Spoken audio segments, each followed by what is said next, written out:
labada dhinac labadaba hadda xiriir badan aan la samaynay haddana waa hawsheedina waa noo dhadhownahay labada dhinacna hadda waxaan aad u wadnaa in odayaashii mataqaan nabadoonada ahayn oo madax dhaqameedyada u ahay labada dhinacba yimaadaan oo ay qolo walba meesha hadda ay joogto ama dagaalku dhulka uu ka dhacaa qolo walba ciidamada lasoo kala qaado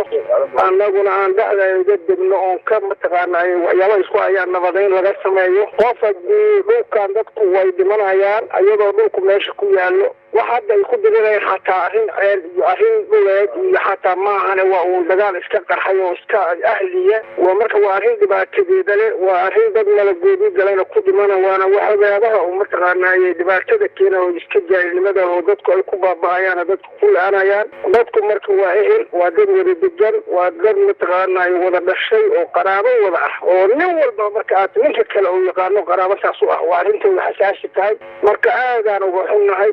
waxaan leenahay ilaahay ha qaboojiyo waxaan leenahay dhibaatadaas masaalix allah ku bedelo ayagana allaha garansiiyo inay dhiigga daadana baajiyaan oo hadda ilaahay ha garansiiyo masaalixdooda ay walaalaha ku yihiin